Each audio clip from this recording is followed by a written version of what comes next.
Albert Einstein once said, everybody's a genius, but if you judge a fish by its ability to climb a tree, it will live its whole life believing that it is stupid. Ladies and gentlemen of the jury, today on trial we have modern day schooling. Glad you could come. Not only does he make fish climb trees, but also makes them climb down and do a 10-mile run. Tell me, school, are you proud of the things you've done? Turning millions of people into robots, do you find that fun? Do you realize how many kids relate to that fish swimming upstream in class, never finding their gifts, thinking they are stupid, believing they are useless? Well, the time has come, no more excuses. I call school to the stand and accuse him of killing creativity, individuality, and being intellectually abusive. He's an ancient institution that has outlived his usage. So, Your Honor, this concludes my opening statement, and if I may present the evidence of my case, I will prove it. Proceed. Exhibit A. Here's a modern day phone. Recognize it? Here's a phone from 150 years ago. Big difference, right? Stay with me. Here's a car from today, and here's a car from 150 years ago. Big difference, right? Well, get this. Here's a classroom of today, and here's a class we used 150 years ago. Now, ain't that a shame? In literally more than a century, nothing has changed. Yet you claim to prepare students for the future? But with evidence like that, I must ask, do you prepare students for the future or the past? I did a background check on you and let the record show that you were made to train people to work in factories, which explains why you put students in straight rows, nice and neat, tell them sit still, raise your hand if you want to speak, give them a short break to eat, and for 8 hours a day, tell them what to think. Oh, and make them compete to get an A letter which determines product quality, hence grade A of meat. I get it. Back then, times were different. We all have a past. I myself am no Gandhi. But today, we don't need to make robot zombies. The world has progressed. And now we need people who think creatively, innovatively, critically, independently, with the ability to connect. See, every scientist will tell you that no two brains are the same. And every parent with 2 or more children will confirm that claim.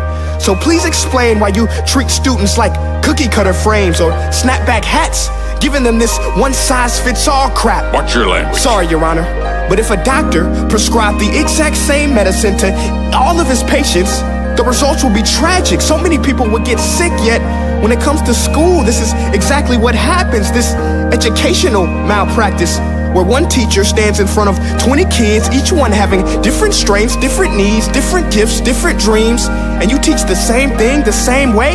That's horrific. Ladies and gentlemen, the defendant should not be acquitted. This may be one of the worst criminal offenses ever to be committed. And let's mention the way you treat your employees. Objection. Overruled. I want to hear this. It's a shame. I mean, teachers have the most important job on the planet, yet they're underpaid? No wonder so many students are short-changed. Let's be honest, teachers should earn just as much as doctors, because a doctor can do heart surgery and save the life of a kid, but a great teacher can reach the heart of that kid and allow him to truly live. See, teachers are heroes that often get blamed, but they're not the problem. They work in a system without many options or rights. Curriculums are created by policymakers, most of which have never taught a day in their life. Just obsessed with standardized tests. They think bubbling in a multiple choice question will determine success. That's outlandish. In fact, these tests are too cruel to be used and should be abandoned, but don't take my word for it. Take Frederick J. Kelly, the man who invented standardized testing, who said, and I quote, "These tests are too cruel to be used and should be abandoned." Ladies and gentlemen of the jury, if we continue down this road, the results will be lethal. I don't have much faith in school, but I do have faith in people. And if we can customize healthcare, cars, and Facebook pages, then it is our duty to do the same for education, to upgrade it, change it, do away with school spirit, because that's useless. Unless we're working to bring the spirit out of each and every student, that should be our task. No more Common Core. Instead, let's reach the core of every heart in every class. Sure, math is important, but no more than art or dance. Let's give every gift an equal chance. I know this sounds like a dream, but countries like Finland are doing impressive things. They have shorter school days. Teachers make a decent wage. Homework is non-existent, and they focus on collaboration instead of competition. But here's the kicker, boys and girls. Their educational system outperforms every other country in the world. Other places like Singapore are succeeding rapidly. Schools like Montessori, programs like Khan Academy. There is no single solution, but let's get moving.